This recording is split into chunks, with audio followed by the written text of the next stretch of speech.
Coming up on this episode of Nintendo Cartridge Society, Luigi's got a mansion, Toad's got a captainry, but what does Monty Mole have? It's dangerous to go alone, so the Nintendo Cartridge Society goes with you.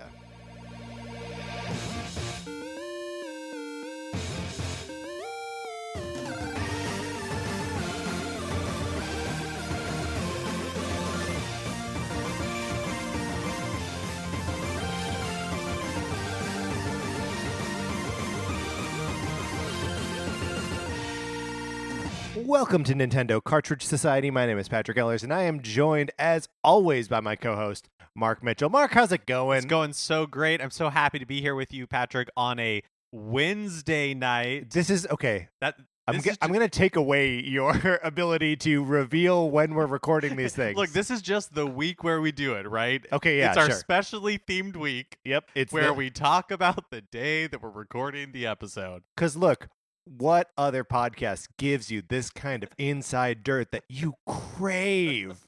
You want to know, ooh, when are they recording it? It's 8:28 p.m.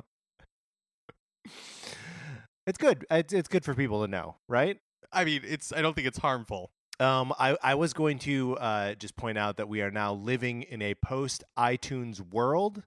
And I, up to this date, this is the very first time that I have triggered the music cue of our 8-Bit Betty opening music to play on not iTunes, but just through Apple Music. Did you test it earlier to make sure it was going to work? Did. Or were we okay? I did, in fact, test it earlier. I mean, seamless to me. The listeners would never have known if it weren't the week where we talk about what day we're recording the show.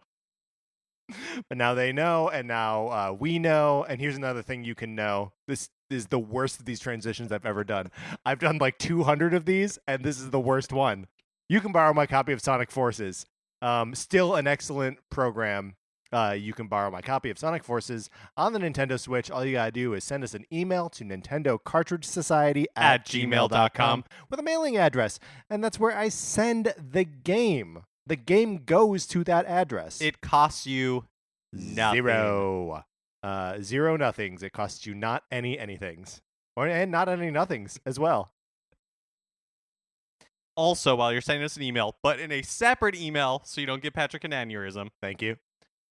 You should be sending us your Super Mario Maker 2 levels. Yeah, because look, if there's one thing I love more than playing strangers' levels on Super Mario Maker 2, it's playing our listeners' levels on Super Mario Maker 2, because there's at least some connection that I have to it. It's just a little bit better than playing strangers' levels. But then we can talk about them on the show, and you get a little shout out from us, and we share the code on Twitter and in the episode description, and it's fun for everyone, especially us, because we get to play some new levels. Something that's also going to be very fun for us is coming up next month. Thanks to a suggestion from listener Jessica. Thank you, Jessica. We are going to be ranking. No, we are just determining a single best. Even better. Yeah. Nintendo music of all time. We are going to be determining the single best piece of Nintendo music. And the only way that we can do this is by pitting them against each other. But we cannot, we will be making final determinations about which is the best. We will not be selecting the pool. You need to suggest individual pieces of music by writing into us or tweeting at us. So either tweet at us at NinCart Society or write into Nintendo Cartridge Society at gmail.com with the name of the piece and, probably a link to YouTube so that we can hear it. And then we'll figure it all out. Yeah, we're going to be taking all your suggestions, putting them into some sort of bracket system that future Patrick and Mark are going to figure out. Yeah, and let me tell you what, future Patrick and Mark are worried. They are worried about how they're going to sort all this information. But not today, Patrick and Mark. Nope. Not on this fine Wednesday evening. At what is now 8:31 p.m. But once you should send all this to us. Yes. I was going to say one small caveat, but that's not true. There's two things I wanted to say. One, you should send all of this to us before November 22nd. We're giving you a lot of lead time, but that doesn't mean you should procrastinate. And second, you can submit as many pieces as you want. Yes. But please rank them in order of importance to you. Yeah, prioritize. Because some of you have been sending us a lot of suggestions, which we absolutely love, but the bracket might be getting a little too big, and future Patrick and Mark are a little bit worried about how they're going to handle it. Yeah, look, we're doing a little bit of a good cop, bad cop thing here. And like present Patrick and Mark, good cop. We want all your suggestions. But future Patrick and Mark, they're crazy, man. And crying. Yeah, I don't know what they're capable of, frankly. So do us a favor, prioritize your list. Hopefully we'll be able to include all of them. But if not, we want to make sure we're at least including your top pick. Yep, and thank you, Jason and Jonathan and Lizzie and everyone we mentioned on the last episode for contributing. This is already shaping up to be an excellent set of pieces of music, and I'm really looking forward to that episode. But that's so far away. Let's get into the main topic for today and Nintendo characters, side characters that deserve their own spin-offs.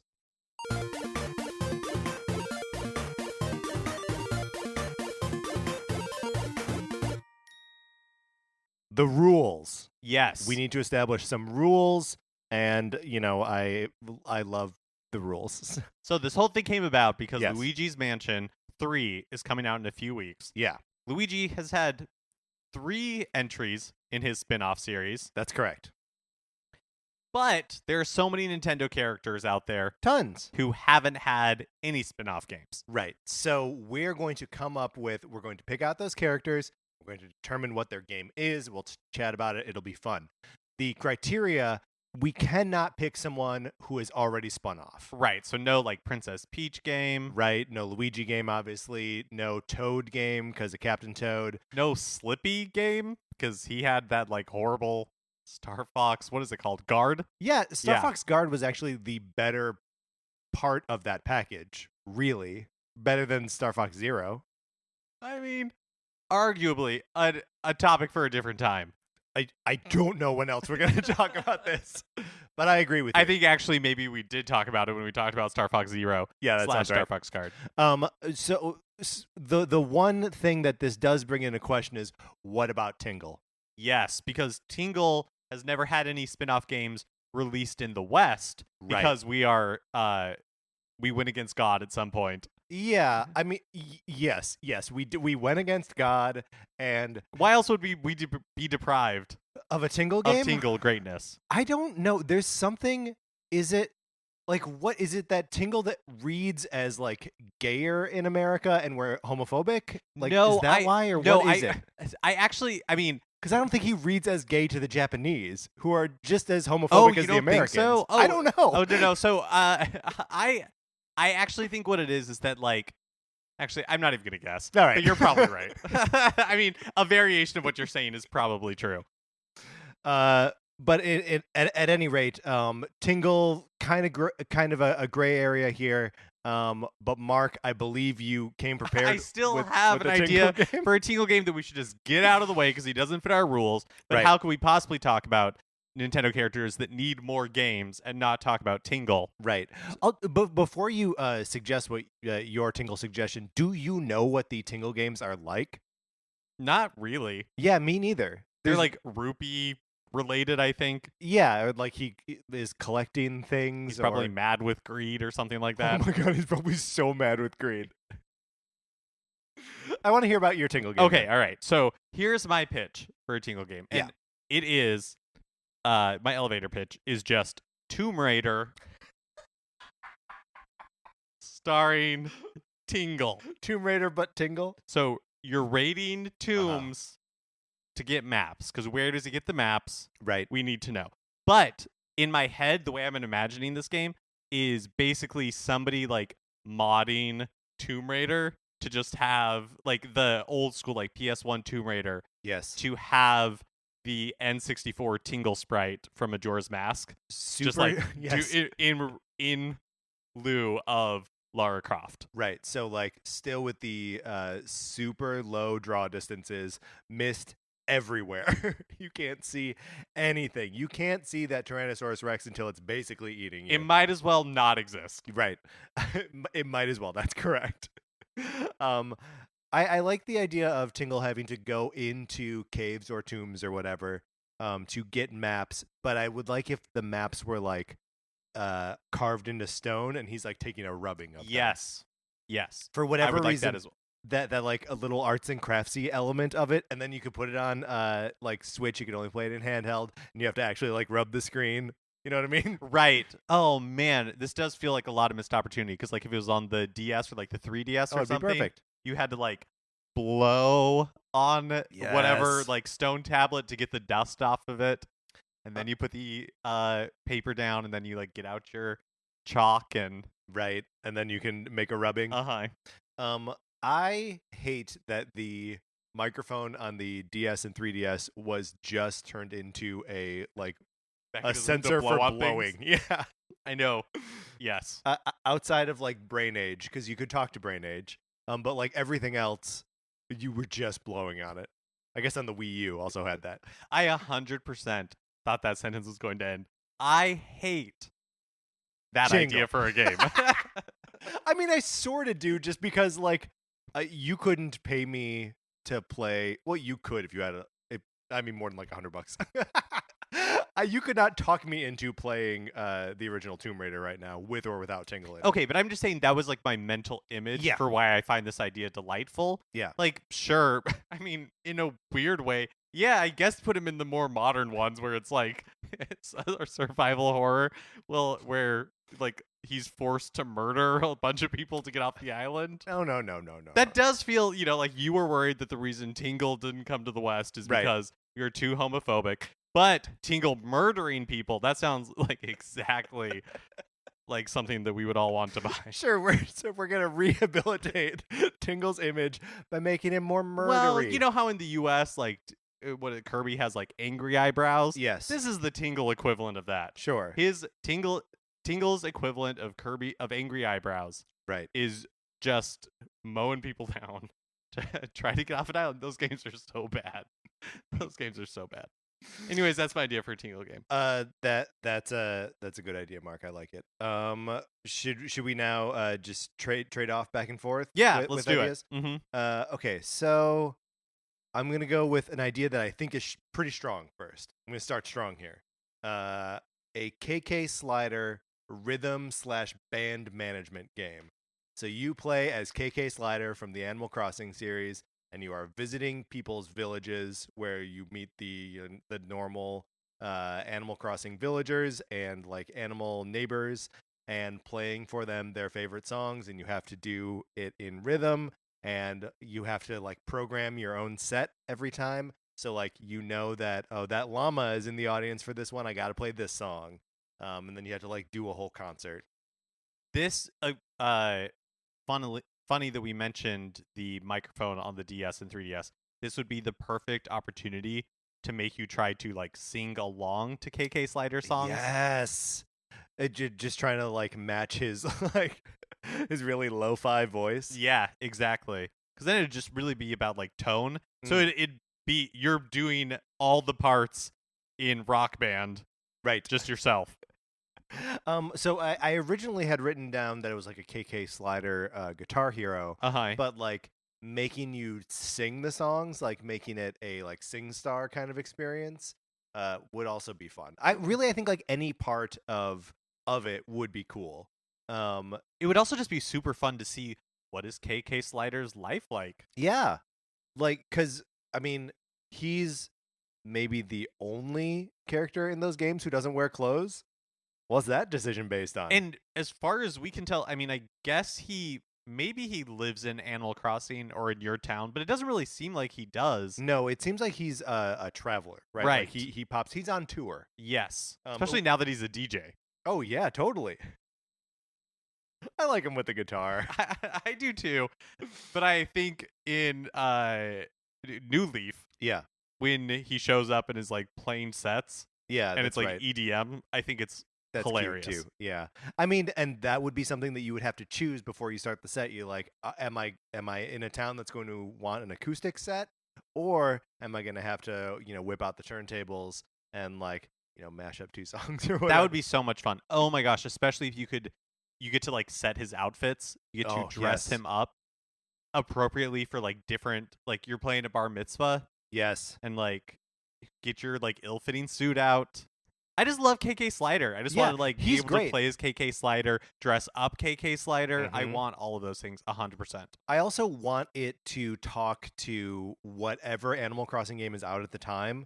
and so that like you can like some of the stages or levels or whatever would be your friends' actual villages or islands, in the new one, so that like then when they visited their town, that they got that concert of you playing. Like That would it be would be amazing. so good. It would be so good to just like be in KK's shoes for a little bit. Again, I know he doesn't wear shoes; he doesn't wear clothes. But you can dress him up however you want in this. It's gonna be great. That would be so much fun.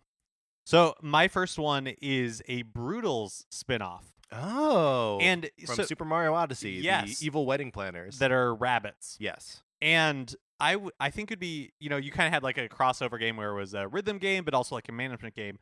I am kind of taking cues from the indie game that came out maybe about a year ago around this time, Moonlighter. Do you remember this game? No, I do not. So Remind me. it's Moonlighter. like it's a shop management / Zelda dungeon crawler type thing. So like Ooh. I think the premise was during the day you had to manage like a shop, and then at night you went out into dungeons and like there were like puzzle solving elements and combat and all that kind of stuff. Yeah. And so my idea is, okay, we're gonna make a Brutals game where this is so good. I love this. they are wedding planners, Mm-hmm. right? With all of that entails, having to, like meet with clients, plan weddings, like basically a wedding planner management sim. Right. So Slash, you're like asking them questions to like try and figure out what their tastes are. yes, exactly. What kind of food they want at their wedding, what kind of flowers, and then you spend the nighttime like venturing into the world to collect these things. To collect the things, or right, or maybe like the boss levels, the culmination of it is you actually have to have the wedding happen. Oh man, right? that's So it crazy. becomes like an adventure game, Yeah. a little actiony. You're trying to like coordinate guests and do all this stuff, but also you're a little bit evil because you're brutal. Right. Totally. Yeah. That's good. I mean that seems like a ton of fun, and you could like plug in just like Mario villain after Mario villain. Really, you could go crazy with it and just be like Nintendo villains. Yeah, like, showing absolutely. up Like for their I mean, weddings. please let me do Ganondorf's wedding. Oh my god, so much brown and black. It's really the color of the season. Yes, autumn. That's super fun. Do you imagine that there's like one of the Brutals in particular is like the main character? Or do you think I was you just thinking sort of, more like, that you would just be able to like choose which brutal okay. you wanted to use, or I guess also really you could have different brutals be good at different aspects. Yeah, sure. Right? And so you either had the option of like you could like in Fire Emblem Three Houses, you can either choose to manage everything manually or you can kind of let it manage itself. So if you wanted to manage every brutal, Yeah. you could, or you could just focus on one or two brutals that you were really into like what they do, like cakes or flowers or decorations or whatever, and then let the other ones kind of manage themselves. Oh man, this is a great pitch, and I love this. But it just flashed in my head. What if like for the actual weddings, and we're like pulling off the actual weddings, it becomes an Overcooked-esque Yes. couch co-op. Yes. 4 people controlling 4 brutals running around. That is 100% what it should be. Yes. Oh my gosh, those are the boss levels. This is so good. We're just dropping these out here. These are free ideas. All right. For my second idea. Okay. Oh, I just closed out the app here. It is a game based on Rivali from Breath of the Wild. And it takes place during the time of the war against the Calamity Ganon. And it is Rivali and a bunch of his like Rito warriors, and it's basically a Star Fox like game or like a Panzer Dragoon. Cool. Like you're flying around. It's like an on like, rails like flying shooter. So kind of like I'm just pulling an analog to another Nintendo game, Great. but Kid Icarus Uprising. Yeah, totally. Yes, except without the on foot segments. Like Mm-hmm. I just want the like flying through the air. I want it to be like a short-ish game that like you play for like 2 or 3 hours, and then like you do it again, and like there are branching paths or whatever. That would be so much fun. It'd be so much fun for, like Star Fox. They has like a squad, Yeah. right? Like a team. But yeah, to see those other Rito warriors. Yeah, and just build it out, man. Right, Like, and like they can all have different personalities. They're all different colors. yeah. Oh, that's such a good idea. I'm imagining the Breath of the Wild art style, which would just be Oh. like so cool. Yeah, it'd be beautiful. And then like, you could have like one level where you're like going around Death Mountain, and like the Daruk is there. Like you can like put in the other champions like wherever they fit, and like whatever kind of levels, or even like little power ups. It would be great. And like, we're all very excited for Breath of the Wild 2 or whatever the sequel is going to be called. But like, just to spend some time in the like champions time. Like, I'm sure I could pitch a game for each of the 4 individual champions. I'd love to see like a fighting game that's like just the 4 champions, Zelda and Link. But like, I feel like this would be a cool, sort of like more narrow focused way to represent those characters in the story. In just like a fun and exciting way. Yeah, and it'd be so cool to see Hyrule From the sky, from baby. the sky and at like peak Hyrule, because in Breath of the Wild we see it kind of like run down. It's post the apocalypse basically. Yeah. And it would be really cool to see the other part of it, and it wouldn't have to be like as rendered, because you would just be seeing glimpses of it here and there. Also, this to me feels like a no-brainer. Like the 5th best-selling Zelda game of all time in the West, Link's Yes. Crossbow Training, Yes. was basically like, hey, let's take a lot of the work that we did for Twilight Princess and just repurpose those assets into a different game, like a different medium entirely. Not medium entirely. They didn't turn this into a Right. novel or something. But Well, like, they could have. But no, I mean, they did basically turn it into a light gun game, right? And so like, yeah, it's like changing the genre out entirely, and for something that's way more arcadey. Which a Star Fox is like an arcade style like flight shooter. That's just exactly what I want to see for this Rivali game. especially because it would be perfect as like an eShop game. Totally. Which I feel like when the Switch first came out, they had a couple of those weird like eShop exclusive Nintendo games. They were yeah, like, what is this? And like Flip Switch. and Was that- funny you should bring that up, because that is my next game. game. Look at us go. Is Also like Captain Toad Treasure Tracker, which is along the same lines. But yes. Okay. I want a spin-off game about the Flip Wars suit people, whatever they are, whoever they are, whatever they are. I don't know if they're robots. I don't know Right. if they're like just weird exoskeletons. Look, man. Here's the thing. There's no way to know what they are. There are no resources. Except this game Yes. gets made. And this is what I want. Okay, so are you familiar at all with Rollerball? The original one, not like the remake Oh. from like 2002, starring like Chris Klein or something. I'm more familiar with the remake. but- Okay, so the original movie, I think it was made in like 1975 or something like that, stars James Caan, and basically it takes place in this world where like corporations run everything. And the biggest sport in the world is called rollerball, which is basically kind of like a more violent roller derby. Yeah. And so James Caan is like the best rollerball player in the world, but then the corporation who runs everything is like, we want you to retire. And he's like, no, I'm not going to do that. And so they start changing the rules. They're like, now like there are no more rules. So people are because they're trying to take him out for a mysterious like whatever reason that they don't want him to play rollerball anymore. And that's what I want this Flip Wars game to be. I want it to be a narrative-driven adventure game like The Last of Us, except it's about the Flip War people. Sure. If they're people. Do they still play games of Flip? Like, because I Yes, assume exactly. That, okay, yes. Flip War in this instance is rollerball, Sure. right? Or is like Blitzball in Final Fantasy Yeah, 10. Exactly. That's really cool. So like you want like a dark I mean, narrative. not It doesn't necessarily. have to be like It doesn't have to be right, like dark, right. But like dark.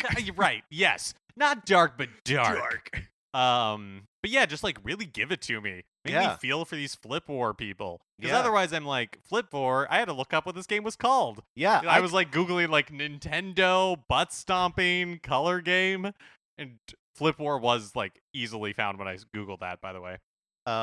That's good, and also a way to like inject a little life into. I mean, it doesn't seem like it was a property they developed super hard. No, not at all. Like not at all. It almost seems like they, uh, if they had like worked on it any further, they would have like grafted another IP onto it. Yeah, or it was, because Nintendo famously, they come up with a fun game idea Yeah. and then they figure out like which IP, if any, is a good fit for it. To me, this feels like a Splatoon-esque exercise, except Splatoon was developed into a full game, and this they were like, oh, maybe it's too shallow. There's not really much here, so we're Yeah. just gonna like release it. It feels like a tech demo, just like release it as its own thing. It always kind of looked to me like it had the same sort of aesthetic as Metroid Prime Federation Forces. Oh, interesting. Because like it had this sort of like big-headed, robot suit marine guys in it, which were basically the same. Or at least that's what when I think about that game, that's what I see. I don't really. That's really funny. I see that they should be in like the music video for that Eiffel 65 song. Blue. Yeah. To me, they fit it right in there. Yeah, that's good. I want to see that. And I want to see like a ton of like voice acting and like a script that takes itself too seriously. That sounds great. Because remember when Nintendo used to make games like that, like Geist? Yeah, sure. I mean, or occasionally they will dabble in that sort of thing. I mean, it's not too far off from like Other M, really. So yeah, it's not outside of the realm of possibility. I'm gonna say it's a lock for 2021. So my next game, I'm gonna go with this. This is the first one I came up with. I want a game based on Master Hand and Crazy Hand from Super Smash Brothers. It's a tactics game using all of the Nintendo characters. It's a turn-based tactics game and you can see Master Hand like picking up Mario and like putting him somewhere, and then like a little turn-based battle plays out between he and Captain Falcon, who was put there by Crazy Hand. And that's it. It's a super simple pitch. That's really so kind of like Microsoft had some success with turning Halo into Halo Wars. Yes. Right? You'd basically be making like Smash Brother Wars. Yeah, I mean, I'm thinking about it like it's a turn-based, like it's Fire Emblem-y, but I suppose it could very well be because Halo Wars was real time, right? Yeah, I think it was more like StarCraft. Yeah, so real time strategy instead of turn-based. But I guess either way would be fun. But I am sort of envisioning it with like all hero units, so that like you're never like sending out a platoon of like Goombas or whatever. It's like no, Mario and Luigi and Wario are going up against the Splatoon guys. Or whatever. Yeah, I guess the correlation I was trying to make is that you're taking this like action-y game and then taking that same idea and just turn it into like a turn-based like strategy game. Yeah, totally, and just like slowing it down. And I think that's something. Like I know just about everyone likes the idea of Super Smash Brothers, but fighting games can be a little bit impenetrable. And Smash is pretty good about like being an approachable fighting game. But even still, it can be a little bit too alienating for people that just want to exist in like the Nintendo mashup world. And if you turn that into a turn-based strategy game, that's obviously alienates a different group of people, but it would at least give a different audience the opportunity to play in that like play set. I like the idea of taking the Smash Brother fighting levels and just like mode 6 flat or like mode 7 or whatever, like flattening them. Yep. Right, and that becomes like the map for the game. So it's just like Pokemon Stadium, just like flattened, or like Final Destination, just like spread out really like big and thin. Yeah. That's a really fun idea. And it could just, it means that you don't need any kind of like story because it's just one big hand and another big hand, like just fighting against each other. It'd be great. So, the next one I'm going to pitch is a little bit of a cheat. Okay. Because it's not around one character specifically. I think that's fine. I think the Brutals arguably aren't one character. I just think it would be really cool, and I'm a little bit surprised that something like this has never happened, that we've never seen a triple triad type card game, or really, or any really just like a Nintendo trading card game at all. Outside of Pokemon. Right, but I mean, like, based on like Nintendo mascot Yeah, characters, like yeah. the Mushroom Kingdom, Donkey Kong, like it's basically the Smash Brothers core franchises, Yeah. right, that are represented there, like in a bigger, just like card game that you could buy these cards, trade them, play them against each other with friends. Yeah. So Triple Triad, if you're not familiar, is I think it started in Final Fantasy VIII, but it was like a side game that within a game in Final Fantasy VIII, and then has continued on in different forms in Final Fantasy games since then. Yeah, it's in 9, I know. But basically, or at least maybe it was 9 where I played it the most. But the rules are pretty simple. There's like a grid of 10 cards. I think Or it's like 4x4. I think it's 16. Okay, so 16 cards. And basically, you're collecting these cards, and each one has like a point value in the corner. And then as you're laying the cards down, you're either red or blue. And when the cards get laid down, you match like the points up against each other, and then it determines which color the cards turn. And you're trying to get like the majority of them to Mhm. be your color. And I don't know, I just feel like even as something like a mini game in Smash or something like that, it just feels like you have Pokemon, but there's just an entire avenue that Nintendo has never really Yeah. gone down. Yeah, well, and that- even like Pokemon is more of a it's a Magic the Gathering style game where like you're summoning creatures and then they fight each other, whereas the triple triad, is that what it's called? It has a lot more like the actual shape and like the cards themselves feel more relevant and less like representative of a different video game idea. This could also be a Master Hand and Crazy Hand game. Maybe what we need to do is just have a whole suite of Master Hand and Crazy Hand games. It's the new Pokemon. Yeah, yes. Put it on everything.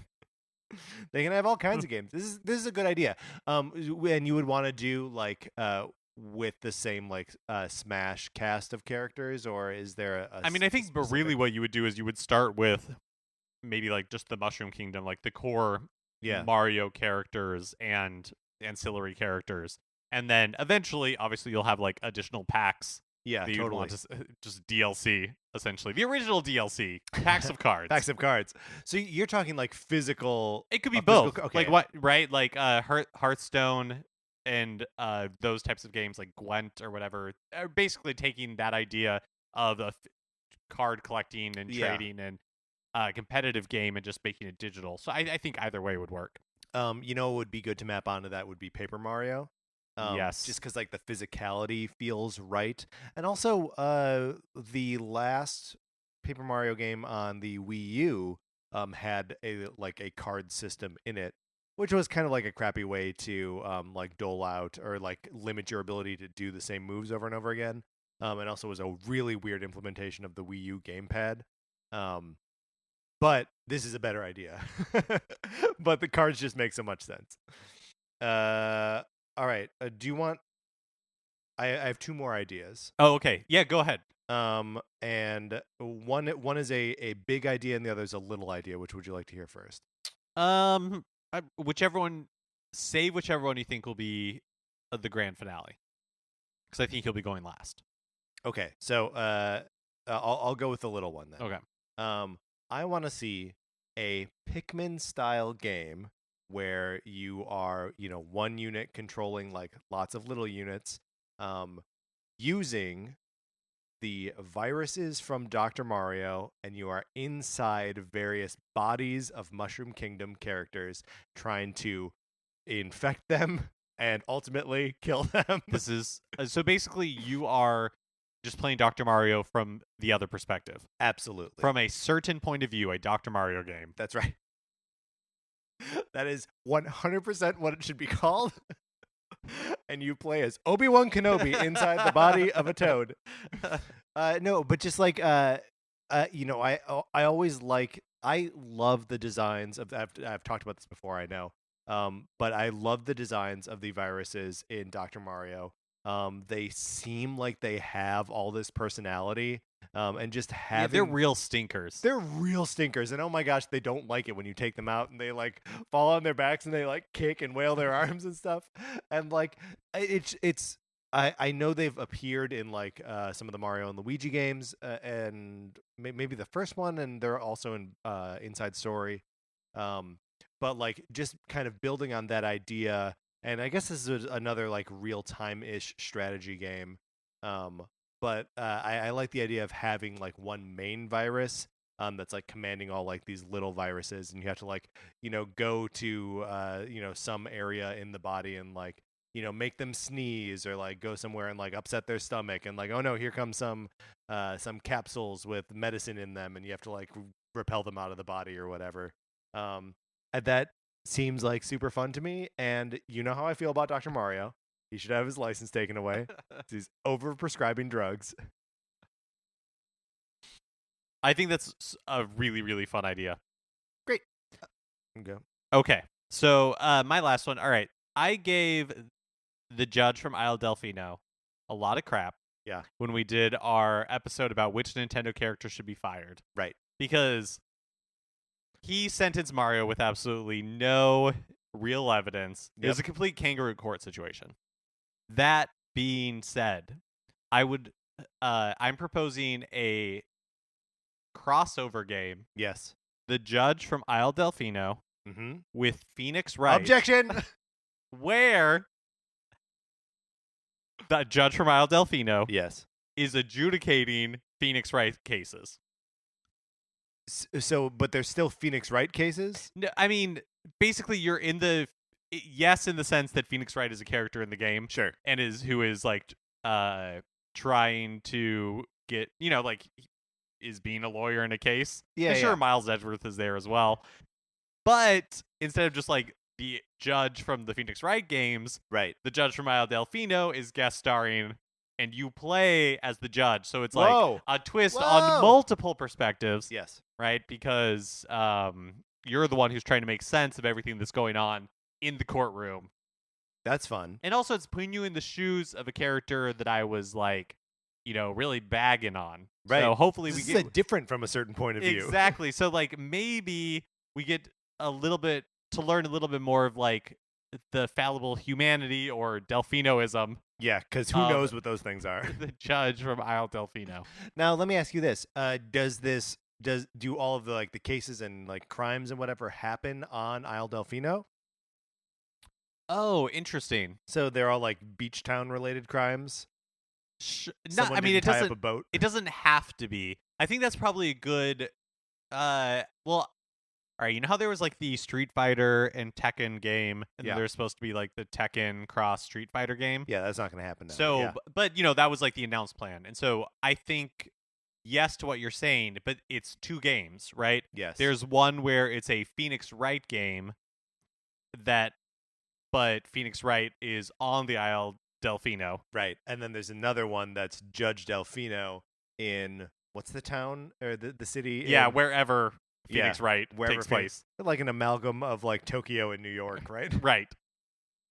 So yes, I'm proposing two games. Pretty good. Pretty good. I'm very happy with that. Are you ready for my last idea, Mark? Yes. Rosalina. We know a little bit about her history because there's that storybook that explains like what happened to her, where she came from in the original Super Mario Galaxy. She's lost in the universe. She comes across a crying Luma and like helps it realize its place in the universe as a star that lives and dies and like has this whole beautiful like stellar circle of life kind of thing. And then, she eventually becomes like the mother of all these Lumas or, whatever happens there. So I want a game that carries that idea forward in Rosalina's life, where she explores the universe, finds new Lumas, and like helps shepherd them into like the next phase of their solar existence. I'm basically pitching like a space-based Western RPG with no combat in it. Like she's just going around and like discovering what these Lumas need, helping them achieve it, and then they do it, and then she moves on to the next galaxy. I love that. It would be peaceful. It would be beautiful. It would be moving. And that's it. Like, I just want a cool, chill game where you can explore like a Mario galaxy as Rosalina. Yeah, and I'm just imagining, because you're so right that I think one of the reasons that the storybook parts of Super Mario Galaxy are so good is because it is like emotional, but it's also so relaxing. Yes. Like the music in the observatory, like the waltz, I think it's like Rosalina's waltz or something. Yeah, it happens like when you go into the library, which, by the way, I don't know that I've seen that nominated yet. Everyone. I mean, everything about, there's a reason why Rosalina is a fan favorite, because everything about Rosalina and Rosalina's story and the presentation of her story in the first Super Mario Odyssey game is so outstanding, and it's so like, it really is like beautiful. Yeah. That it would be so interesting and I think difficult, but really cool to see that aesthetic extended to like an entire game. Yeah, and like it's important to me that it not be like an action game and that there not be any like violent parts for like the Lumas can die just like as part of their life cycle, like that's fine, but and they can be scared of it too, but like she's got to help them transition into the next, you know, phase of their existence. I think that's amazing. Counterpoint, put her in Rise of Tomb Raider.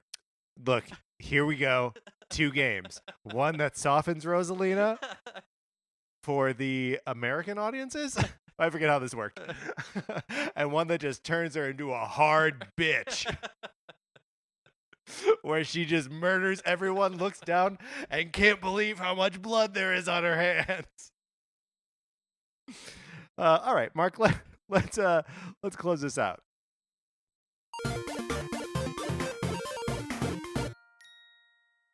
So those were our ideas for Nintendo character or Nintendo side character spin-off games. If you have ideas, we would love to hear them. You can email us at Nintendo Cartridge Society at gmail.com with your suggestions, and we'll talk about them on future episodes. This is the kind of thing that we do that I like the most, where we just like theorize about games that will never exist. I want other people to do that too. It's a really fun exercise. And we love hearing from our listeners, especially on topics like this. Yeah, because you guys have good imaginations too, and you make me laugh just as much as Mark makes me laugh, and as much as I make myself laugh, I know I can hear it too. All right, let's wrap this up. That's going to do it for this episode of Nintendo Cartridge Society. Remember, please rate, review, and subscribe on Apple Podcasts. If you like the episode, you can share it on Facebook or Twitter. We like that, and it helps us out a bunch. On Twitter, I'm at Patrick_Ellers. Mark is at MKE Mitchell, and the show is at Nin Cart Society. We also have a Facebook page, which is just Nintendo Cartridge Society.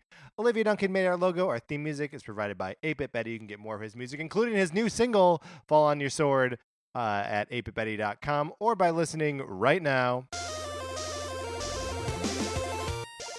For my co-host, Mark Mitchell, this is Patrick Ellers saying thank you for listening.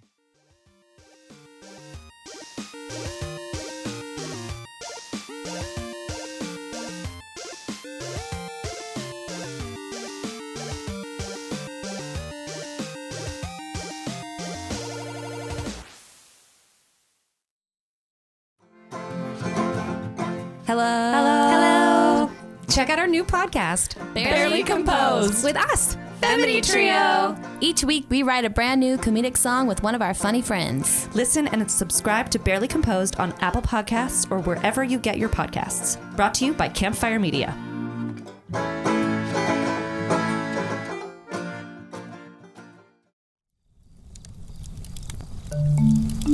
Campfire.